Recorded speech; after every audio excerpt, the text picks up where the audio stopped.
नमस्कार, आप देख रहे हैं दूरदर्शन किसान। स्वागत है आप सभी का कार्यक्रम खेत खलिहान के आज के अंक में। मैं हूं आपके साथ ज्योत्सना वाहल। खेत खलिहान एक ऐसा कार्यक्रम जिसमें हम आपको खेती किसानी के संबंध में तमाम खास जानकारियां देते हैं, कुछ ऐसी विशेष बातें बताते हैं जो कि आपकी खेती किसानी को और भी ज़्यादा बेहतर और भी ज़्यादा आसान बना सकें। अपने आज के कार्यक्रम के इस अंक में हम आपको जानकारी देने वाले हैं गुलाब की और बैंगन की खेती के बारे में। तो इन तमाम जानकारियों के साथ आइए शुरू करते हैं हमारा आज का कार्यक्रम खेत खलिहान। परंपरागत फसलों की खेती के साथ साथ अगर फूलों की खेती में भी किसान भाई बहन अपना हाथ आगे बढ़ाएं तो निश्चित तौर पर सफलता तो मिलेगी ही, साथ ही आप अपनी अतिरिक्त आय में इजाफा भी कर सकेंगे। आइए कार्यक्रम के इस भाग में आपको जानकारी देते हैं गुलाब की खेती के संबंध में, किस तरह से आपने करनी है इसकी खेती के लिए खेत की तैयारी और कौन कौन सी अच्छी किस्में हैं जिनका आप चयन कर सकते हैं। फूलों में गुलाब एक बहुत ही महत्वपूर्ण फसल है। इसकी खेती कई दृष्टिकोण से की जाती है, जैसे कट फ्लावर्स के लिए, लूज फ्लावर के लिए, और इससे तेल और इसके गुलाब जल बनाए जाते हैं, और बगीचों में सुंदरीकरण के लिए भी गुलाब को लगाया जाता है। यदि बरसात के दिनों में यदि हम देखेंगे तो इस टाइम पे ह्यूमिडिटी बढ़ने के साथ साथ टेम्परेचर भी अधिक होता है, और गुलाब के जो पौधे बाहर हैं उसमें जो है कि खरपतवार काफ़ी हद तक बढ़ जाता है। इसको नियंत्रण करने के लिए कभी कभी हर्बिसाइड का इस्तेमाल किया जाता है, लेकिन अधिकांशतः ये देखा गया है कि जिस खेत में हर्बिसाइड बार बार छिड़काव कर दिया जाए तो उसमें पौधों की जो है कि वृद्धि जो होती है वो कम हो जाती है और मोटिलिटी भी होने लगती है। इसलिए मैनुअली भी इसमें खरपतवार का नियंत्रण करना बहुत ही अच्छा पाया गया है। खरपतवार के नियंत्रण होने से इसमें हवा का आवागमन होने लगता है, और जो फंगस जैसे बीमारी है, जैसे हम डाई बैग बोलते हैं, डाई बैग का लगना, प्रकोप होना कम हो जाता है।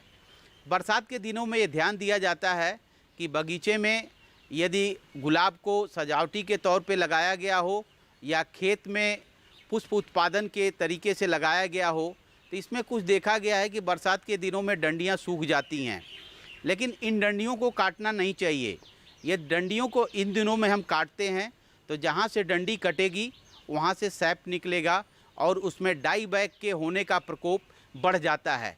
इसलिए इस समय जो भी डंडी सूखी है गुलाब के पौधे पे रहने देना चाहिए। इसके साथ साथ इस समय देखते हैं कि कैटरपिलर का प्रकोप हो जाता है, और ये कैटरपिलर इसमें जो भी पत्तियाँ, नई पत्तियाँ आती हैं उसको छेद कर देते हैं, साइड से खा जाते हैं।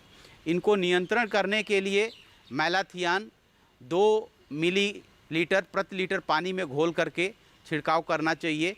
एक छिड़काव से दूसरे छिड़काव के बीच का जो अंतराल हो लगभग 10 से 12 दिन का रहना चाहिए। जैसे पहली बार आपने मैलाथियान किया है तो दूसरी बार आपको रोगर या नुआन 1.5 ml से लेकर के 2 ml प्रति लीटर पानी में डाल करके पौधों के ऊपरी सतह से लेकर के नीचे तक अच्छी तरह से गीला कर देना चाहिए। इसके साथ साथ देखा गया है कि इन दिनों में एक माइट की स्पीसीज भी आती है जो पौधों के ऊपर बिल्कुल जाला सा बना देता है, और इससे बचने के लिए एक्रीसाइड जो माइट को मारने की दवा है उसमें एक ओमाइट है, एक हिलफोल है। हिलफोल को डाइकोफोल के नाम से भी जाना जाता है। इसका 1 ml प्रति लीटर पानी में डाल करके छिड़काव करना चाहिए। जैसे मैं कीड़े के मारने के लिए बताया था कि यदि आपने पहले मैलाथियान कर दिया हो तो बाद में नुआन करें, इसी तरह से इसमें यदि हिलफोल पहली बार कर दिया हो तो 10 दिन के अंतराल पे ओमाइट का छिड़काव करना चाहिए। ओमाइट का जो डोज होगा, कंसंट्रेशन होगा, वो 0.3 ml प्रति लीटर पानी में डाल करके छिड़काव कर दें, तो इससे जो लाल मकड़ी का प्रकोप होता है उसका भी किसान जो है कि निजात पा सकते हैं। इस प्रकार से लाल मकड़ी और कैटरपिलर से निजात हो जाता है। इसके साथ साथ कभी कभी देखा गया है कि इसमें डाई बैग का प्रकोप इस सीज़न में होने लगता है, और इसके बचाव के लिए एक बार फंजीसाइड का भी छिड़काव करना चाहिए, जैसे बावेस्टीन 2 ग्राम प्रति लीटर पानी में डाल करके यदि हम छिड़काव करते हैं तो बरसात के दिनों में कुछ हद तक जो है कि डाई बैग का प्रकोप कम हो जाता है। हम जानते हैं कि मैदानी क्षेत्र हो चाहे पहाड़ी क्षेत्र हो, गुलाब के खेत में यदि पानी बहुत अधिक समय तक खड़ा रहता है तो इसमें रूट रॉट, इसकी जड़ें जो है गलने लगती हैं और पौधों में विल्टिंग हो जाती है। तो इसके लिए सबसे अच्छा है कि यदि खुले खेत में गुलाब हो तो उसको जो है कि ड्रेनेज फैसिलिटी जहाँ पे डाउन में आपका खेत हो वहाँ से काट दें और पानी का जो अधिक जो मात्रा है गुलाब के खेत में खड़ा नहीं होने देना चाहिए। इसी के साथ साथ मैं उन किसान भाई के लिए भी एक संदेश देना चाहता हूँ कि जो गुलाब की खेती प्लास्टिक के घरों में इन दिनों में करते हैं, तो ये देखा गया है कि प्लास्टिक का जो तापमान है, जो पॉली हाउस का तापमान है, मैदानी क्षेत्रों के तापमान से अधिक बढ़ जाता है। इसके लिए आपको दिन में और रात दोनों टाइम पे जो पॉली हाउस का रूफ वेंटिलेटर है और साइड वेंटिलेटर है, दोनों को खोल करके रखना चाहिए। और साथ में जो ड्रिप इरिगेशन है उसमें पानी जो सिंचाई की जो फ्रीक्वेंसी है वो कम होनी चाहिए, जो है केवल इतना ही पानी दे कि मिट्टी थोड़ी सी नम रहे। और इसमें भी हम देखते हैं कि उसी प्रकार से जैसे बाहर में कैटरपिलर, माइट और डाईबैक का प्रकोप होता है, उसी प्रकार से ग्रीन हाउस के अंदर भी प्रकोप होता है इन दिनों में। और इसके बचाव के लिए भी उन्हीं दवाओं का इस्तेमाल जो है ग्रीन हाउस के अंदर किया जा सकता है। इसके साथ साथ हम देखते हैं कि बाहर तो जो है फूल का उत्पादन नहीं होता है, लेकिन ग्रीन हाउस के अंदर जो है लगातार उत्पादन होता रहता है। और इस उत्पादन के लिए हमें बरसात के दिनों में बाहर ना तो हम गोबर की खाद डालते हैं ना कोई फर्टिलाइज़र डालते हैं, लेकिन ग्रीन हाउस के अंदर थोड़ा सा कंट्रोल इन्वायरमेंट होता है। तो इसमें जो हम इरिगेशन का पानी, जो सिंचाई का पानी देते हैं, इसके साथ साथ हम फर्टिलाइज़र भी देते हैं। अब इसमें बात होती है कि कितना फर्टिलाइज़र इसमें देना चाहिए। यदि हम गुलाब की बात करते हैं तो इसमें 200 ppm का नाइट्रोजन, फास्फोरस और पोटेशियम हम देते हैं। 200 ppm का मतलब ये हो गया 200 मिलीग्राम प्रति लीटर पानी जो सिंचाई का जा रहा है उसमें 200 मिलीग्राम प्रति लीटर नाइट्रोजन, फास्फोरस और पोटेशियम जाना चाहिए। इसके लिए लिक्विड फर्टिलाइज़र, जब ड्रिप इरिगेशन की बात होती है, टपक सिंचाई विधि की बात होती है, तो लिक्विड फर्टिलाइज़र देना चाहिए। इसमें हम यूरिया हुआ और सिंगल सुपर फास्फेट हुआ, म्यूरेट ऑफ पोटास हुआ, इसको हम घोल करके नहीं दे सकते। यदि घोल के देंगे तो जो ड्रिप का होल है वो चोक हो जाएगा। इसलिए इसके लिए 100% लिक्विड फर्टिलाइज़र आता है, जैसे 13-13-13, 19-19-19, 00-51, ये ग्रेडेड फर्टिलाइज़र हैं। इनको हम फर्टिलाइज़र टैंक में घोलते हैं और ड्रिप इरिगेशन के थ्रू, मोटर के थ्रू सिंचाई कर देते हैं।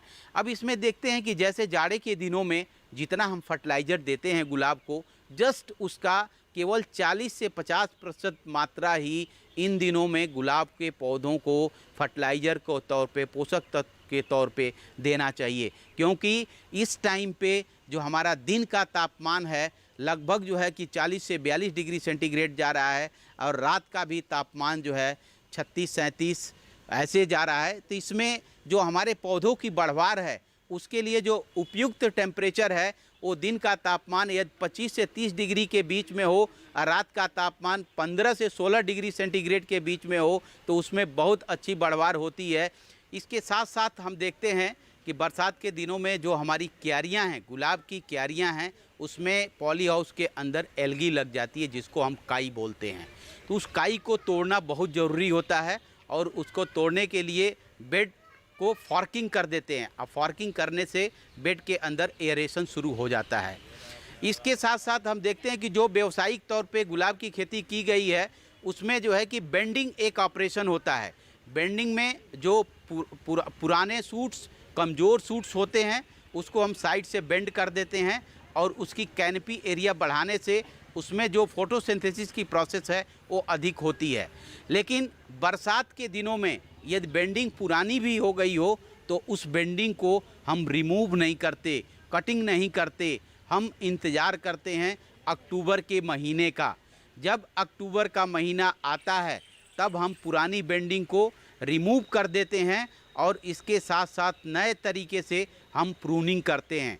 ग्रीन हाउस में व्यावसायिक जो गुलाब की खेती की जाती है, जैसे 1 वर्ष पुराना आपका पौधा हो गया हो, 1 साल आपने उसके ऊपर पुष्प उत्पादन ले लिया है, तो ये हम देखते हैं कि ज़मीन की सतह से लगभग जो है 35 से 40 सेंटीमीटर पे हम कैनपी को मेंटेन करते हैं और वहाँ से हर पौधे के ऊपर लगभग 4 से 5 हेल्दी जो डंडियां हैं, मोटी डंडियां हैं, उनको लगभग जो है कि 15 सेंटीमीटर नीचे से छोड़ करके जहाँ से फुटाव लिया है उसके ऊपर से हम कटिंग कर देते हैं। इस कटिंग को हम प्रूनिंग बोलते हैं। प्रूनिंग करने के बाद ये देखा गया है कि डाई बैक के आने का प्रकोप होता है और इससे बचाव के लिए जो बावेस्टीन एक फंजीसाइड है, उस दवा का हम पेस्ट बनाते हैं। स्प्रे नहीं करते, पेस्ट बनाते हैं और पेस्ट को किसी प्लास्टिक के कंटेनर के अंदर रखते हैं और एक लकड़ी के अंदर कॉटन हम लपेट लेते हैं और उस कॉटन को लकड़ी के सहारे हम डिप करते हैं। प्लास्टिक जो हमारा फंजीसाइड है बावेस्टीन, उसका पेस्ट, और उस पेस्ट को उस कटिंग के ऊपर हम लगा देते हैं। ऐसा करने के बाद ये देखा गया है कि जो हमारा डाई बैक का प्रकोप है वो बहुत कम हो जाता है। इसके बाद भी यदि कुछ डंडियों के ऊपर ब्लैकिंग स्टार्ट हो जाती है तो 10 या 15 दिनों के बाद उन डंडियों का चुनाव कर लेते हैं जिसमें ब्लैकिंग स्पॉट शुरू हो गया है।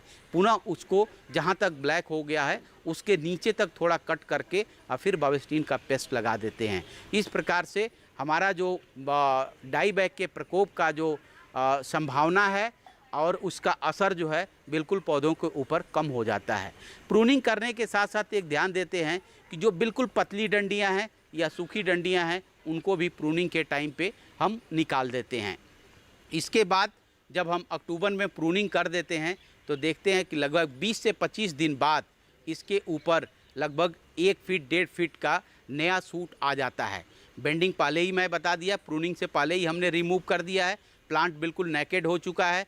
अब जो यंग सूट आता है उसमें कुछ तो ऐसे सूट होते हैं जिसमें सूट की थिकनेस भी मोटी होती है और जो बड जो आएगा देख करके लगता है बड़े आकार का है, उसको हम व्यावसायिक सूट कहते हैं। लेकिन जो पतली डंडियां हैं, जब उसमें मटर के दाने का कली आ जाए तभी उस कली को हम तोड़ करके और लगभग 2 से 3 पत्ती नीचे छोड़ करके और बेड के दोनों साइड में हम बेंडिंग डाल देते हैं। तो अक्टूबर में जैसे मान लीजिए 20 अक्टूबर के आसपास आपने प्रूनिंग किया है ग्रीन हाउस के अंदर, तो लगभग 45 दिन बाद हम देखते हैं 45 से 50 दिन के बाद जो है ये फसल काटने के लिए रेडी हो जाती है। इसकी फसल उस टाइम पे काटते हैं जब कलियों में रंग दिखने लगे। यदि वैरायटी लाल है तो लाल रंग आ जाए, यदि वैरायटी पीले रंग की है तो पीला रंग आ जाए, लेकिन जो पंखुड़ी है बिल्कुल लूज नहीं होना चाहिए जो है। और इसको काटने के बाद हम ग्रीन हाउस के अंदर जो प्लास्टिक की बकेट है वो कोशिश करते हैं कि सफ़ेद रंग का बकेट रखें और उसके अंदर बिल्कुल साफ़ सुथरा पानी रखें। बकेट का जो आकार हो लगभग 20 लीटर के आसपास पानी आने वाली बकेट होनी चाहिए। उसमें 4 से 5 लीटर पानी हम रखते हैं और जो हम फ्लावर काटते जाते हैं वो 45 से 50 दिन बाद जो हम फ्लावर काटना शुरू करेंगे उन फ्लावर्स को पानी के अंदर रखते जाएंगे और फिर इसको लगभग जो है 4 से 6 डिग्री सेंटीग्रेड तापमान पे 4 घंटे के लिए हम रख देते हैं, जिससे जो फील्ड हीट है, जो पुष्पडंडी के अंदर हीट है, वो लो टेम्परेचर पे रिड्यूस हो जाती है। इसको हम प्री कूलिंग ऑपरेशन बोलते हैं। इसके बाद हम प्री कोल्ड स्टोरेज से इसको ग्रेडिंग हाल में निकालेंगे और लंबाई के अनुसार जैसे 40 सेंटीमीटर, 50 सेंटीमीटर, 60 सेंटीमीटर, 70, 80, 90, 10 सेंटीमीटर के अंतराल पे हम ग्रेडिंग करने जाते हैं।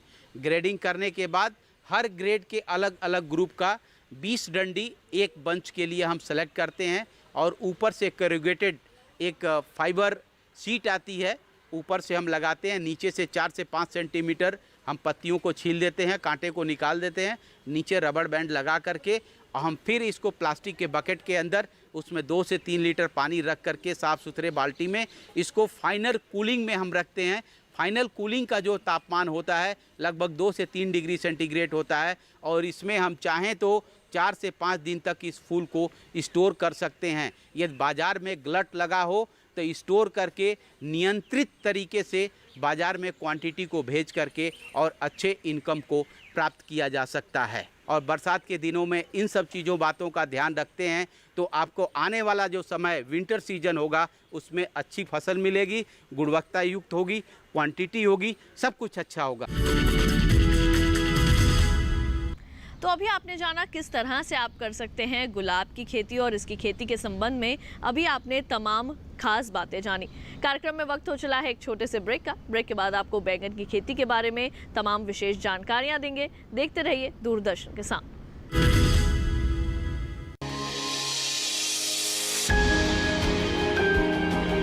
सहेजें कण कण को, सुंदर दे रूप रंग आकार, स्वस्थ जीवन रहे जमी पर, इंद्रधनुष हो साकार।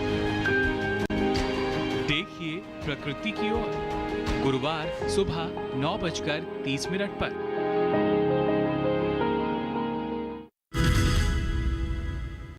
ब्रेक के बाद एक बार फिर आप सभी का स्वागत है कार्यक्रम खेत खलिहान में। कई तरह की सब्जियों की खेती हमारे किसान भाई बहन करते हैं, लेकिन बैंगन की खेती भी आज के समय में किसानों को अच्छा मुनाफा पहुंचा रही है। बैंगन की खेती के दौरान आपने कौन कौन सी ऐसी सावधानियां हैं जो बरतनी है और कौन कौन सी ऐसी खास बातें हैं जिनका आपने ध्यान रखना है, आइए इसके बारे में विस्तार से जानकारी हासिल करें हमारे विशेषज्ञ से।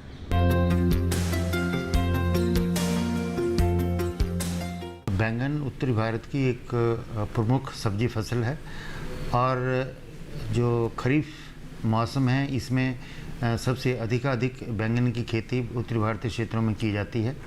बैंगन की प्रमुख किस्में लंबे बैंगन वाली, गोल बैंगन वाली और छोटे गोल बैंगन वाली किस्में हैं।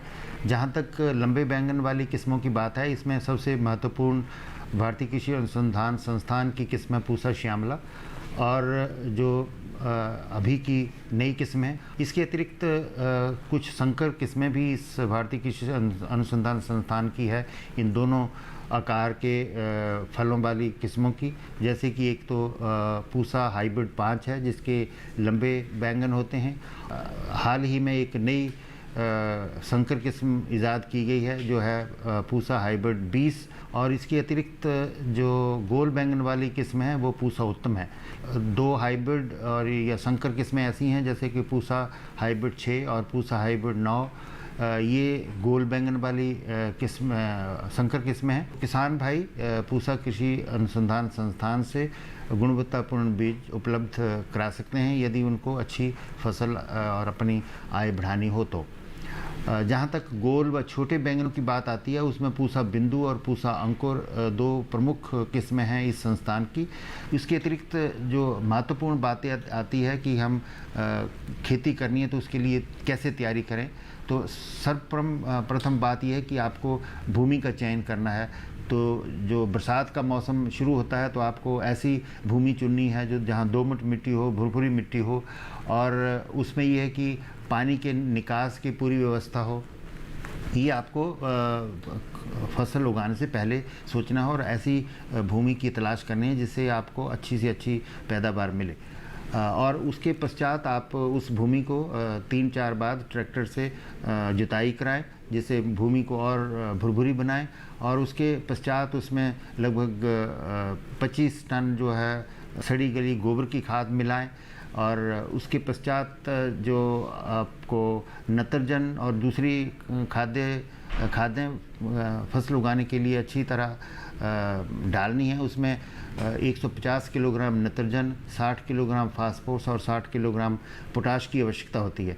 तो इनमें से सारी की सारी मात्रा पोटाश की और फास्फोरस की जो खेत तैयार करते समय आपको भूमि में मिट्टी में मिलानी है और जो 150 किलोग्राम नत्रजन की मैंने बात की उसमें से आधी नत्रजन की मात्रा जो है वो भी फास्फोरस पोटाश के साथ आपको भूमि में मिश्रित करनी है और उसके पश्चात जो खेत की तैयारी करनी है। तो बची हुई जो खाद की मात्रा है वो जब आपकी फसल फूल आने की स्थिति में हो और फल आने की स्थिति में हो तब 20 से 25 दिन के अंतराल पर 2 भागों में बची हुई मात्रा नत्रजन की आपको फसल में डालनी है जिसको भरपूर बढ़वार फलों का आपको मिले और अच्छी पैदावार हो।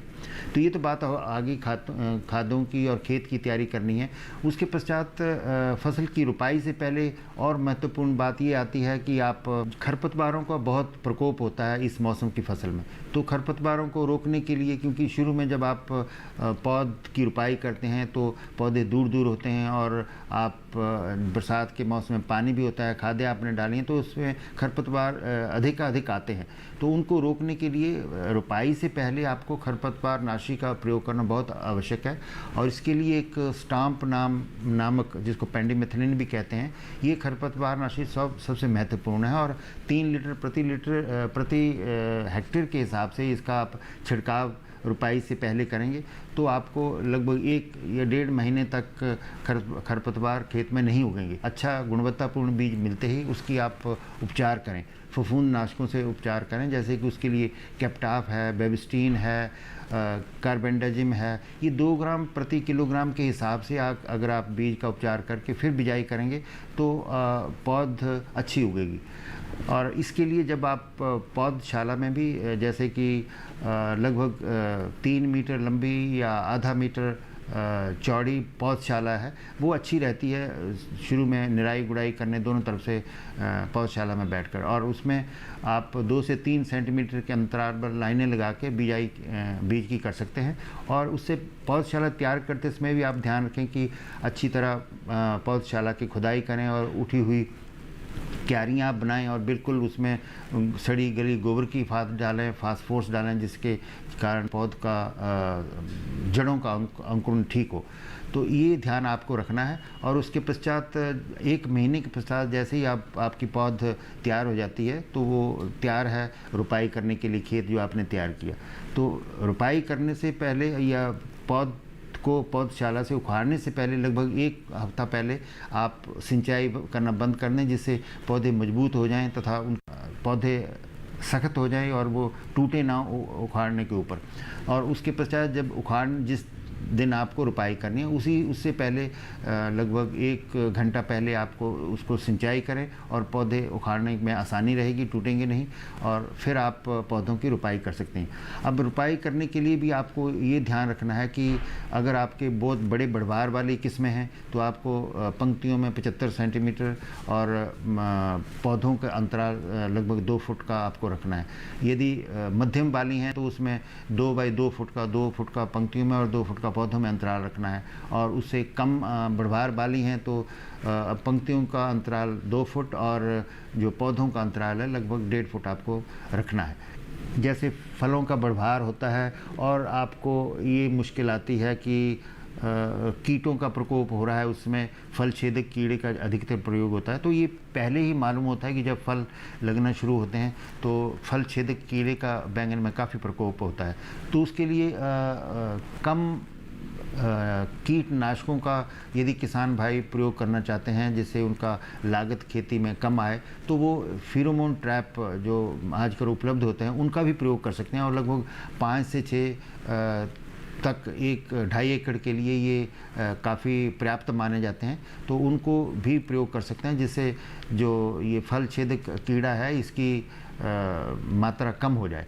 और उसके पश्चात जैसे ही मैंने कहा कि फूल आने की स्थिति में जब फसल आती है उसमें जो फल छेदक कीड़ा है उसकी तितलियां फसल के ऊपर मंडराती हैं, तो उसमें यदि आप जो कीटनाशक है जैसे कि इंडॉक्सीकार्ब है वो 1 मिलीलीटर 2 लीटर पानी में घोलकर छिड़काव करें तो उससे काफ़ी आपको निजात मिल सकती हैं कि कीड़ों का प्रकोप बहुत कम हो सकता है तथा आपको अधिक से अधिक फल जो है छेदों से रहित मिल सकते हैं।